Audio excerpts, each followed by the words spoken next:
各位好，今日係6月8日，又到我姿勢先生同大家亂噏無謂嘅時候啦。大家見唔見到呢個外國人啊？呢個瑞士佬嚟嘅，佢又叫阿卡啦，姓翁，卡翁啊。佢就係心理學家弗洛伊德 Sigmund Freud 嘅學生嚟嘅。佢有一個理論呢，就叫做 synchronicity， 叫做共時性理論。講咩嘅呢？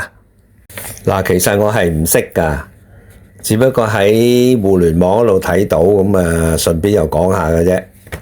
佢就係話兩個或者多個睇落嚟冇因果關聯嘅事件，就發生咗有意義嘅巧合。咁而呢個理論呢，係跨越咗科學同神秘學嘅境界喎。係咪即係我哋阿董仲舒所講嘅天人感應呢？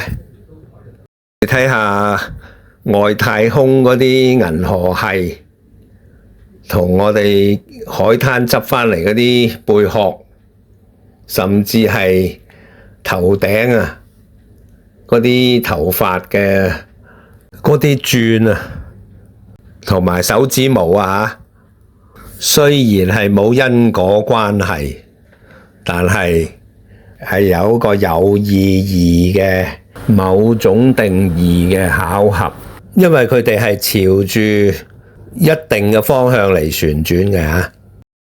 我睇 Netflix 啊。母親很擔心數字，於是找算命先生給女兒算了一卦。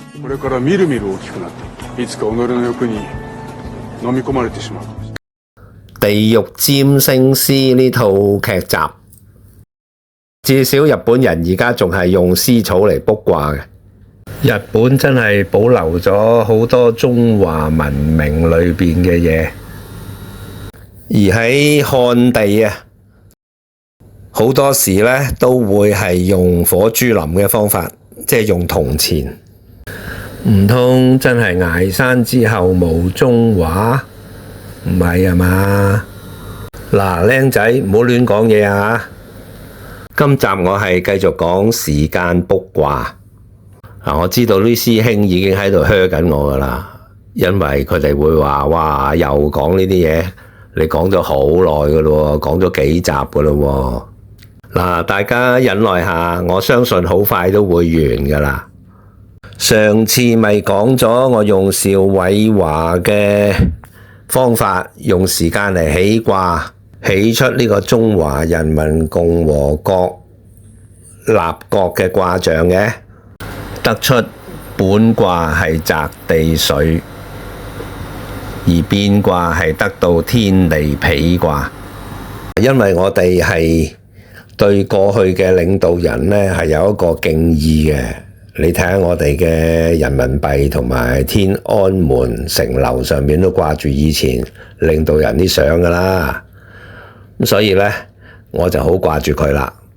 特別行政區盡忠職守，雖然1949距離2017年呢係整整68年，立國時間同埋第5屆特區政府成立嗰個卦象啊，竟然完全係一樣喎。本卦係澤地水，變卦或者支卦係得到天地否啊。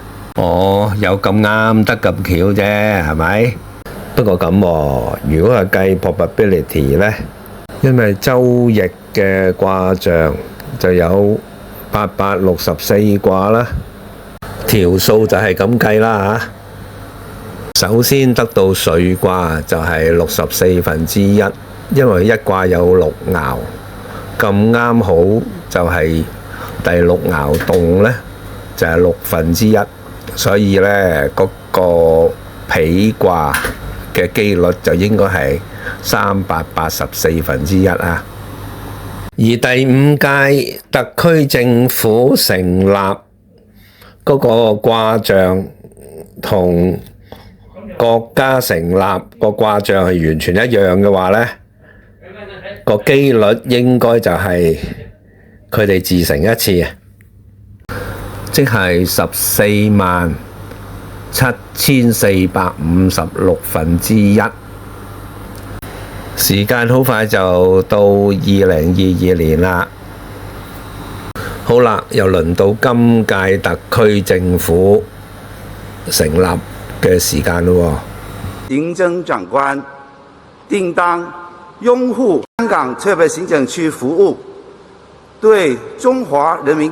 其實如果大家有睇我上一集，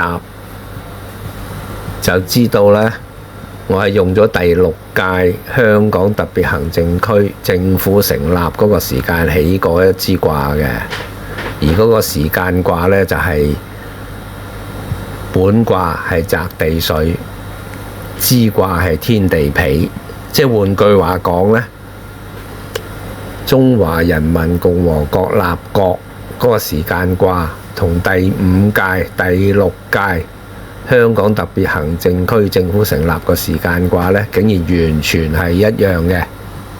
而發生呢件事嘅 probability 個機率就係5600幾萬分之一。戴翻個頭盔先，條數係咁樣計嘅。呢個係理論嚟嘅啫，但係我哋唔好理佢先。嗱，本卦呢乃係事之始，件事嘅開始。咁呢就通過呢個變爻嘅變化而去到呢個支卦。咁支卦呢乃係事之終，即係事件嘅終結，即係佢嘅本質或者真面目。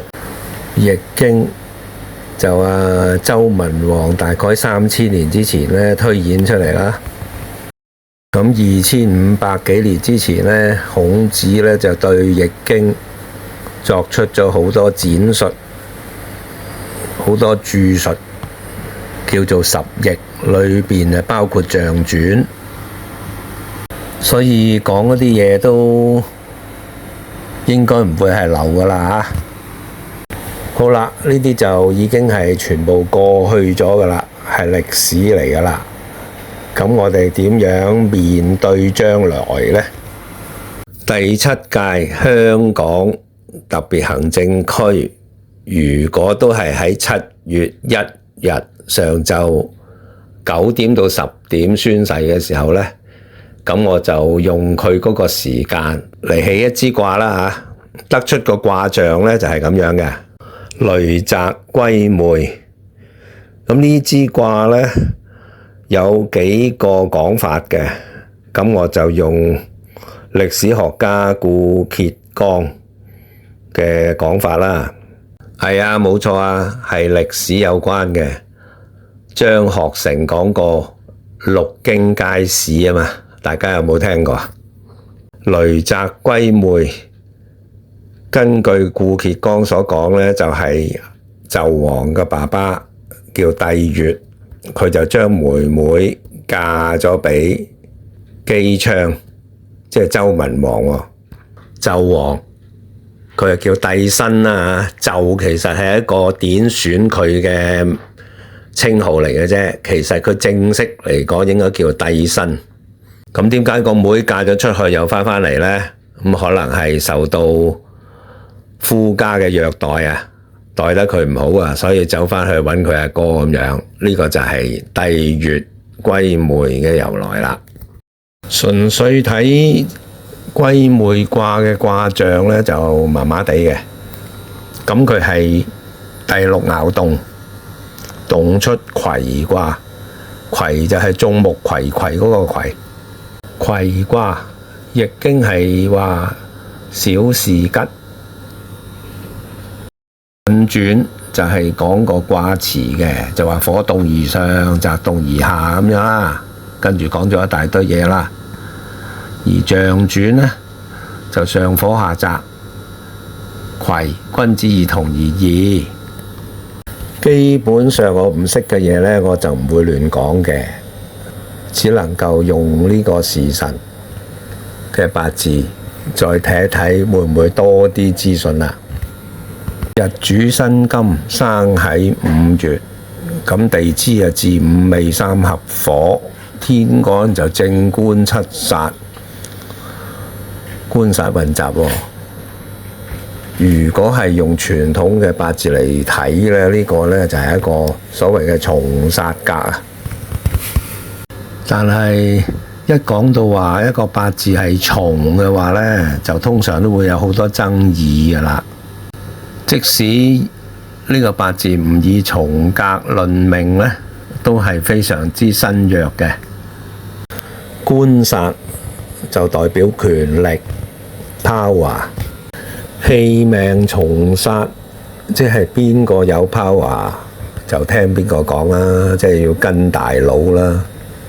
身弱官殺混雜，亦都代表冇主見啊，可能係朝令夕改嗰隻啦。官殺咁重嘅話呢，下一屆都係冇官掌權噶啦，結果好快就會揭曉噶啦。咁啊，到時睇下知世先生預測得準唔準？多謝各位。